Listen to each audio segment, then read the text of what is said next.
اللهم صل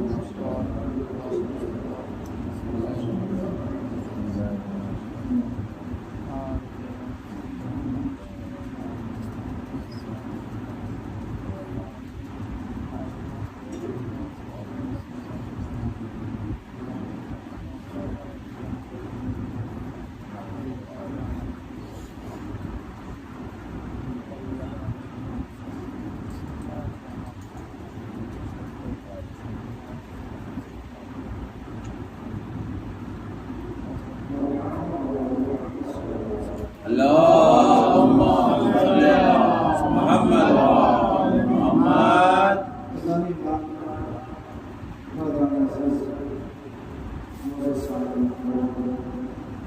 میں نے جس آیت تلاوت آپ کے سامنے پیش کی قرآن مجید کی بہت ہی مشکل معروف آیت ہے جس میں خالق کائنات ارشاد فرما رہا ہے لقد من اللہ علی المؤمنین کہ ہم نے صاحبان ایمان پر احسان کیا. لقد من اللہ علی المؤمنین اذ بعث فیہم رسولا کہ ان کے درمیان میں ایک رسول کو بھیجا کہ جس کا کام یہ ہے کہ وہ قرآن مجید کی تلاوت کرتا ہے, لوگوں کو تعلیم دیتا ہے اور تزکیہ نفس. عزیزان ایمان,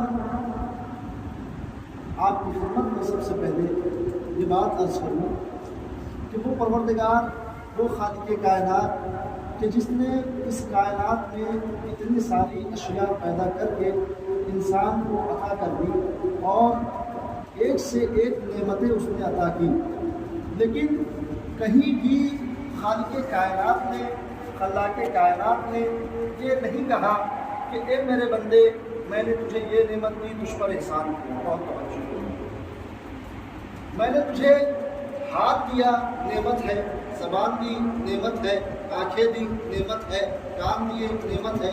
یعنی اگر انسان اپنے وجود پہ غور کرے تو سراپا نعمت ہے. لیکن وہ خالق کائنات جس نے انسان کو اتنی نعمتیں دی, لیکن نعمت دینے کے بعد کبھی بھی کسی موقع پر یہ نہیں کہا کہ اے میرے بندے میں نے تجھ پر احسان کیا, تجھے یہ نعمت دے دی, میں نے تجھے آنکھ دی تجھ پر احسان کیا, میں نے تجھے پیر دیے تجھ پر احسان کیا. نہیں, لیکن قرآن مجید جب سرور کائنات کی عظمت کو بیان کرتے ہوئے ارشاد فرما رہا ہے تو خلاق کائنات کہہ رہا ہے کہ پروردگار کہہ رہا ہے کہ میں نے مومنین پر احسان کیا. کب؟ کہ ان کے درمیان رسول کو بھیجا. نہیں توجہ نہیں کیا. یعنی وہ اللہ کہ جس نے کائنات میں اتنی ساری اشیاء دی انسان کو اور نعمتیں عطا کی. عزیزان ایمان, نعمت کی تعریف کیا ہے, اور ہر انسان نعمت کا احسان ہی نہیں کر سکتا. کیوں؟ اس لیے کہ خود غالب غالب علی بن ابی طالب, حضرت علی علیہ السلام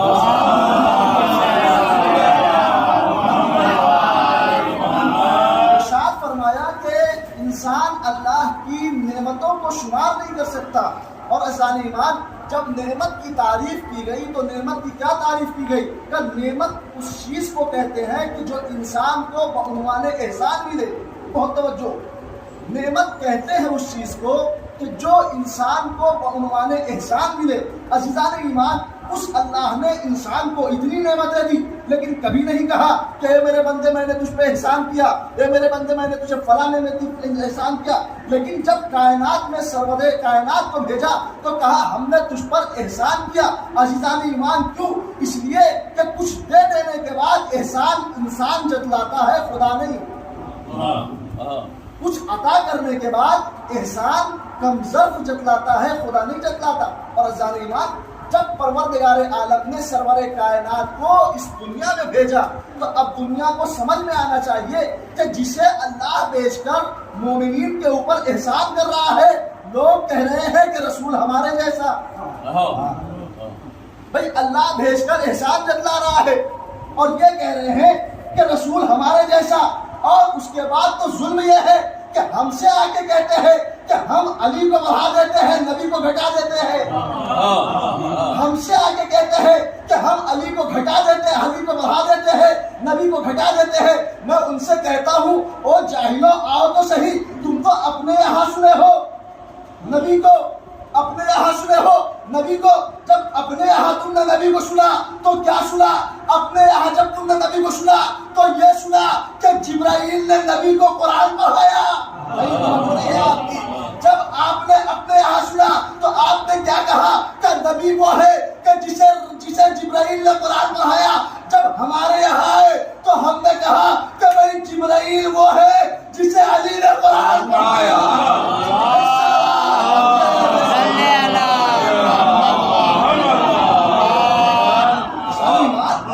ہم نبی کو گھٹا دے رہے ہیں یا آپ نبی کو گھٹا رہے ہیں؟ بھائی علی نے جبرائیل کو قرآن پڑھایا اور آپ کہہ رہے ہیں کہ جبرائیل نے نبی کو قرآن پڑھایا۔ اور اذان ایمان مسئلہ تو یہ ہے کہ صرف اور صرف بات یہی پر نہیں آ جاتی۔ لوگ کہہ رہے ہیں کہ رسول ہمارے جیسا، رسول ہمارے جیسا۔ اذان ایمان میں ان سے یہ کہنا چاہتا ہوں کہ ہاں آپ جیسا رسول تو ہے، لیکن آپ سمجھے نہیں کہ رسول ہے کیا، رسول کا مطلب کیا ہے، رسول کے معنی کیا ہے۔ اور اذان ایمان جب ہم رسول کی عظمت کو جانیں گے تب سمجھیں گے کہ رسول کیا ہے۔ ایک طرف تو آپ کہتے ہیں کہ رسول خاکی ہے، ایک طرف آپ کہتے ہیں کہ رسول خاکی ہے، اور ایک طرف آپ یہ بھی کہہ رہے ہیں کہ رسول نبی ہے۔ میرے عزیزو، یہ بات آج تک سمجھ میں نہ آئی کہ عقیدہ بشریت اور عقیدہ نبوت ایک ساتھ کہاں سے آ جاتا ہے۔ ایک طرف آپ کہہ رہے ہیں رسول خاکی ہے اور ایک طرف آپ کہہ رہے ہیں کہ رسول نبی ہے۔ اور عزیزان ایمان یاد رکھیے کہ جو لوگ بھی رسول کو اپنے جیسا کہہ رہے ہیں، کیوں کہہ رہے ہیں؟ انہیں ایک غریب نواز آیت ملی قرآن میں۔ کون سی آیت؟ قل انما انا بشر مثلکم۔ بہت توجہ، جو لوگ نبی کو اپنے جیسا کہہ رہے ہیں، جب ان سے دلیل مانگیے کہ رسول کو آپ اپنے جیسا کیوں کہہ رہے ہیں، تو وہ قرآن مجید کی ایک آیت پیش کر رہے ہیں۔ کیا؟ قل انما انا بشر مثلکم، کہ رسول کہہ دیجئے کہ میں تمہارے جیسا بشر ہوں۔ لیکن میرے عزیزو ذرا آپ توجہ تو کیجئے، لفظ قل صیغہ امر ہے۔ اللہ کہہ رہا ہے اپنے رسول سے، اے رسول کہہ دیجئے کہ میں تمہارے جیسا بشر ہوں۔ عزیزان ایمان کس سے کہہ رہا ہے اللہ؟ مسلمانوں سے نہیں کہہ رہا ہے، مسلمانوں سے نہیں کہہ رہا ہے، بلکہ کس سے کہہ رہا ہے؟ پروردگار کہہ رہا ہے اے حبیب آپ کہہ دیجئے۔ ان سے کن سے کہہ دیجئے؟ ان سے کہہ دیجئے جو آپ کا کلمہ نہیں پڑھ رہے ہیں، جو آپ کے اوپر کوڑے پھینک رہے ہیں، جو آپ کے قصیدہ نہیں پڑھ رہے ہیں۔ آپ ان سے کہہ دیجئے کہ تم ہمارے جیسے، میں تمہارے جیسا بشر ہوں۔ عزیزان ایمان جب آپ اس منزل پر آئیں گے، آنے کے بعد جب نبی کی عظمت کو پہچانیں گے، تو میں ان سے یہ کہنا چاہتا ہوں، یہی وجہ تھی کہ فرعون نے کیا کہا کہ ہارون بھی ہمارے جیسا ہے اور موسیٰ بھی ہمارے جیسے ہے۔ عزیزان ایمان جب علامہ فرعون نے یہ کہا کہ ہارون بھی ہمارے جیسا، موسیٰ بھی ہمارے جیسے بشر ہے، تو کیوں کہا؟ کہ قرآن نے کہا ہے کہ موسیٰ وہ تھے کہ جو فرعون کی طرح کھاتے پیتے تھے۔ عزیزان ایمان تو بس یہی سے لوگوں نے یہ بھی سوچ لیا کہ نبی ہمارے جیسے ہے، نبی ہمارے جیسے ہے۔ عزیزان ایمان میں ان سے یہ کہنا چاہتا ہوں کہ نبی کو کھانے پینے کی احتیاج نہیں تھی، نہ نبی کو کھانے کی احتیاج تھی، نہ نبی کو پانی کی ضرورت تھی، نہ نبی کو کھانے کی احتیاج تھی۔ عزیزان ایمان کھانے کو احتیاج نبی کی تھی، پانی کو احتیاج نبی کی تھی۔ کھانا دہنے نبی پہ جا کے اس بات کے اعلان کیا اگر دہنے نبی تک نہ جاتا تو حلال نہ ہو پاتا۔ اگر کھانا دہنے نبی تک نہ جاتا تو حلال نہ ہو پاتا۔ تو پتہ چلا کہ نبوت کو نہ کھانے کی ضرورت تھی نہ پینے کی ضرورت تھی، نبی نے کھایا اس لیے کہ یہ حلال ہو جائے، منہ اس لیے پھیرا کہ وہ حرام ہو جائے۔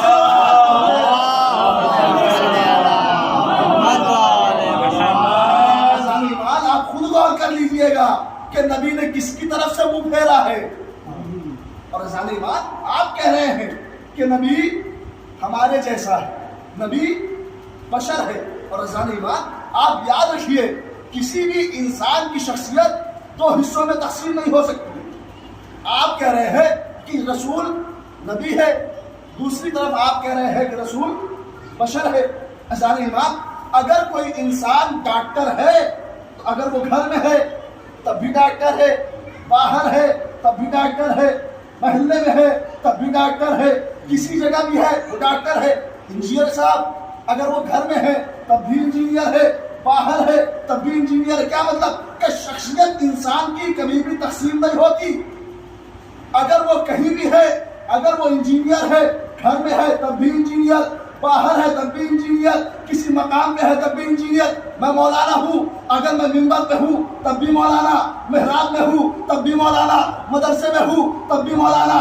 عزیزان ایمان، کبھی ایسا ہو کہ آپ مجھے کسی ایسی جگہ دیکھ لیجئے اور وہاں پر جانے کے بعد یہ کہے مولانا آپ اور یہاں، مولانا آپ اور یہاں، میں کہوں گا نہیں، میں جب تک منبر پہ تھا تب تک مولانا تھا، جب تک میں منبر پہ تھا تب تک مولانا تھا، جب تک محراب پہ تھا تب تک مولانا تھا، جب تک مدرسے میں تھا تب تک مولانا تھا. عزیزان ایمان، میں ان جاہلوں سے کہنا چاہتا ہوں اما جب ملا کی شخصیت نہیں تقسیم ہوتی تو رسول اللہ کی شخصیت کیسے تقسیم ہوتی؟ ایک سلوات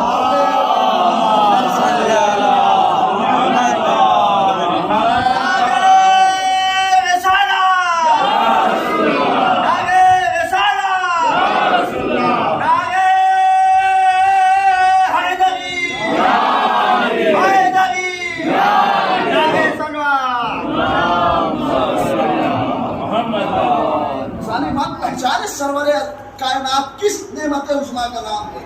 میرے عزیزو یاد رکھیے کہ سرور کائنات کی سنت کو دیکھتے چلے جائیے. علامہ مودودی نے ایک واقعہ لکھا کہ ماہ مبارک رمضان تھا، ولید بن مغیرہ کہ جو رسول کا دشمن تھا، کیا ہوا یہ لوگ آئے. اب کیا تھا، رسول نے افطار اور روزہ اور سحری بغیر سحری کیے ہوئے روزہ رکھنا شروع کر دیا. ایک دن ہو گیا، رسول نے سحری کیے بغیر روزہ کیا، افطار بھی نہیں کیا. دوسرا دن بھی آ گیا، رسول نے نہ سحری کی نہ افطار کیا، روزے کو اپنا طول دیا. پھر تیسرا دن بھی آیا، پھر بھی رسول نے اپنی ایسے ہی انجام دیا. اب کیا تھا کہ یہ جو لوگ تھے اب انہیں سنت پہ عمل کرنا بہت زیادہ آتا تھا، انہیں سنت پہ عمل کرنا بہت زیادہ آتا تھا. وہ یہ دیکھ رہے تھے کہ بھائی رسول بھی روزہ رکھ رہے ہیں بغیر کھائے پیے، بغیر سحری کیے، ہم بھی کریں گے. عزیزان ایمان، ایک مرتبہ یہ مسجد سے باہر نکل رہے تھے، کیا دیکھا سلمان نے دیکھا کہ ان کی پیشانیوں پہ بل پڑے ہوئے ہیں. سلمان نے ان کا جغرافیہ بنا چہرہ دیکھا کہ کیا بات ہے، کہ بات یہ ہے کہ رسول روزے پہ روزے رکھ رہے ہیں، نہ سحری کر رہے ہیں، نہ افطار کر رہے ہیں، نہ سحری کر رہے ہیں، نہ افطار کر رہے ہیں. عزیزان ایمان، جناب سلمان رسول اللہ کی خدمت میں آئے کہ یا رسول اللہ آپ نہ سحری کر رہے ہیں نہ افطار کر رہے ہیں، اگر آپ سحری اور افطار نہ کیجیے گا تو یہ مسلمان ایک دن میں اور نپٹ جائیں گے. مسلمان یہ ایک دن میں نپٹ جائیں گے، ایسا نہ ہو کہ یہ مسلمان پریشان ہو جائے. عزیزان ایمان، رسول نے کہا کہ انہیں سنت پہ عمل کرنا تھا، یہ سنت پر عمل کر رہے تھے. میں انہیں بتانا چاہتا ہوں کہ یاد رکھو یہ ماہ مبارک رمضان میں تم میری سنت پر عمل کرنا چاہ رہے ہو تو آؤ دیکھو. تم کہہ رہے ہو کہ میں بشر ہوں، اما تم اگر نہیں کھاؤ گے پیو گے تو تم مر جاؤ گے، لیکن اگر رسول نہ کھائے گا نہ پیے گا تو رسول کی صحت پہ کوئی اثر نہیں ہوگا. تو عزیزان ایمان، اب یاد رکھے کہ یہ تھا علامہ مودودی نے لکھا. اس کے بعد علامہ مودودی آگے بڑھے، انہوں نے لکھا یہ ولید بن مغیرہ، اس نے جب رسول کو کہا، خود قرآن مجید میں سورہ قلم میں ارشاد ہو رہا ہے انک لربک لمجنون. جیسے ہی مغیرہ نے، ولید نے رسول کو کہا کہ رسول کا دماغ خراب ہو گیا ہے، رسول مجنون ہو گئے. جیسے ہی مغیرہ نے کہا رسول مجنون ہو گئے ہیں تو امام روایتیں بتاتی ہے کہ 3 دن تک رسول اسلام گھر سے باہر نہیں نکلے. یعنی رسول کے اوپر اتنی شدت کے اوپر یہ جملہ لگا تھا کہ رسول برداشت نہیں کر پائے. اس کے بعد قرآن کہتا ہے کہ جبرائیل نازل ہوئے، اس کے بعد وہاں سے